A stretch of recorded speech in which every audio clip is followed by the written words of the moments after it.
आज आपण आपल्या स्वयंपाकघरामध्ये उन्हाळी वाळवण्याचा पदार्थ करणार आहोत, ते म्हणजे पोह्याचे पापड। तर इथे मी पाव किलो पोहे घेतलेले आहेत।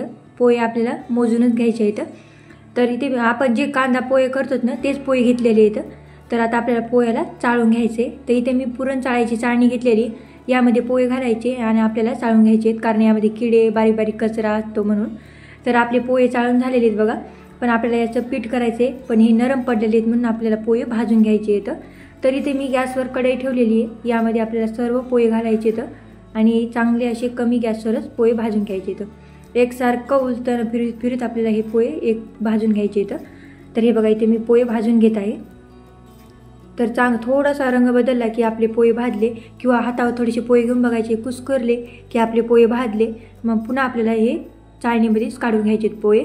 परातीमध्ये टाकल्या परातीला घाम येतो आणि पुन्हा पोहे नरम पडतात, म्हणून आपल्याला चाळणीमध्येच टाकून पोहे गार करून घ्यायचे। तर पोहे गार करून झाले की आपल्याला आता मिक्सरच्या भांड्यात पोहे टाकून थोडे थोडे मिक्सरला पीठ करून घ्यायचं याचं।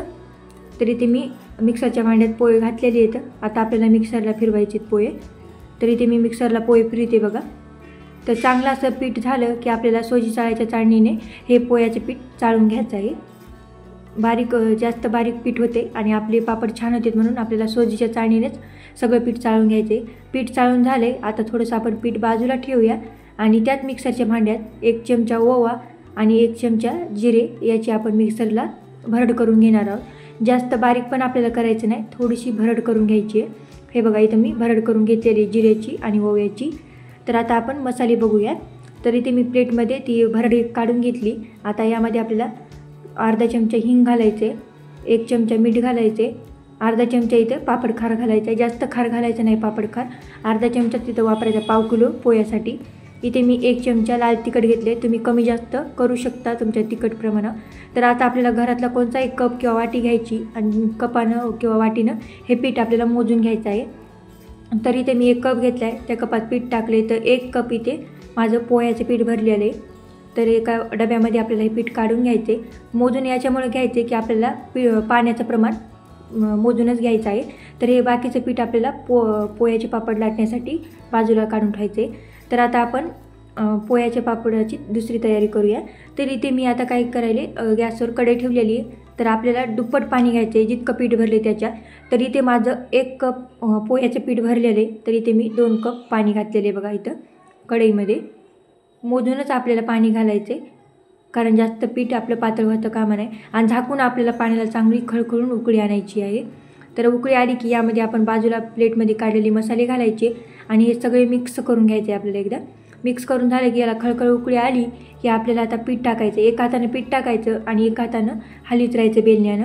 तर हे बघायचं मी एकसारखं असं हलवीत आहे, कुठंच आपल्याला थांबायचं नाही, कारण ह्याच्यात गाठी झाल्यावर पापडामध्ये आपल्या गाठी होते। तर म्हणजे एकसारखं मिक्स करायचं। आता जरी तुम्हाला पातळ दिसत असलं तर पुन्हा हे पीठ घट्ट होते, तर एकसारखं असं एकजीव करायचं हे पीठ।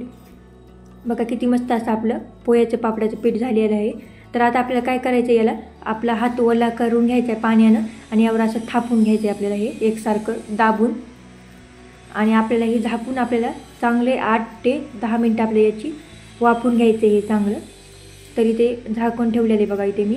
तर आपल्याला 8 ते 10 मिनटं हे चांगलं असं शिजून घ्यायचं आहे। तर आपलं पोह्याचं पीठ शिजलेलं आहे। आता आपण गॅस बंद करूया आणि कोणताही आपल्याला ओला कपडा करून घ्यायचा आहे आणि एका परातीमध्ये टाकायचा आणि हे आपल्याला हे पीठ केलेलं यामध्ये टाकायचं आहे। सर्वच पीठ आपल्याला एकदमच टाकायचं नाही, थोडंसं पीठ टाकून आपल्याला हे सगळं बाजूला करून ठेवायचे, कारण हे गार झाले आपले पापड चांगले येत नाहीत म्हणून।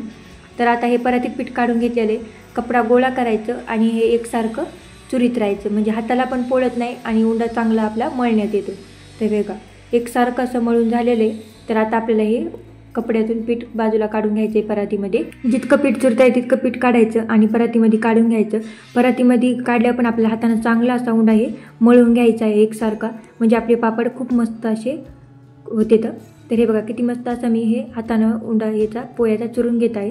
तर आता आपल्याला काय करायचं आहे, कोलपटा याचा रोल करून घ्यायचा आहे ना, छोटे छोटे आपल्याला एकसारख्या लाट्या करून घ्यायच्या आहेत। एकसारख्या लाट्या केल्यानं आपले पापड एकसारखे होते। तर इथे मी कोलपटा बघा रोल करून घेतला आहे आणि चाकून छोट्या छोट्या याच्या लाट्या पाडून घेत आहे। असं केल्याने आपले पापड एकसारखे दिसतात पण आणि एकसारखे लाटण्यात पण येते. तर हे बघा आपले छोटे छोटे लाट्या करून झाल्यात. हातावर आपल्याला गोल करून घ्यायचे आणि ह्या लाट्या आपल्याला डब्यामध्ये टाकायच्या आता, कारण गरम राहतात आणि आपले पापड चांगले लाटता येतात. तर इथे मी कोलपटावर एक कॅरी बॅग घेतलेली आहे, प्लास्टिकची पन्नी. तुम्ही बटर पेपर पण वापरू शकतात. आणि काय करायचं, गोळा ठेवायचा मध्यात आणि वरून पण आपल्याला प्लास्टिकची पन्नी टाकायची आणि कोलपटा आपल्याला बेलण्याच्या साहाय्याने एकसारखं ही पापड लाटून घ्यायचा आहे. तर किती मस्त असा आपला गोल गोल पापड झालेला आहे बघा. असा चिटकत पण नाही आपला पापड कसलाच. तर हे बघा किती अलगत असा हे पापड निघालेला आहे. तर आता आपल्याला काय करायचं, हे वाळू घालायचे आहेत पापड. तर इथे मी तोपर्यंत घरातच पापड टाकले आहेत. थोड्या वेळानं ऊन आलं बाहेर की उन्हामध्ये टाकणार आहे. तर हे माझे एकसारखे पापड झालेले आहेत. 2 दिवस आपल्या कडकड उन्हात हे पापड वाळून घेतलेले आहेत बघा. तर इथे आता मी तळून दाखवत आहे. गॅसवर कढई ठेवलेली आहे, त्यामध्ये पापड टाकला आहे. किती मस्त असा डब्बल फुलणारा हे पापड झाला आहे बघा. किती मस्त असा तळण्यात आला आहे, डबल फुलला आहे आपला पापड. तर तुम्ही पण या उन्हाळी वाळवणात पदार्थ करू शकतात. हे पोह्याचे पापड खूप मस्त होत येतं आणि खायला तर बघायचंच काम नाही, इतके मस्त. तर अगदी कुरुम कुरुम असे हे पापड झालेले आहेत. लहान लेकराला पण आवडतील बघा. किती मस्त असे फुगलेले पण आहेत. तुम्हाला इथे मी हातानं कुस करून पण दाखवते बघा किती मस्त झाले. तर अशाच नवीन नवीन रेसिपीसाठी चॅनलला सबस्क्राईब करा. पुन्हा भेटूया. धन्यवाद.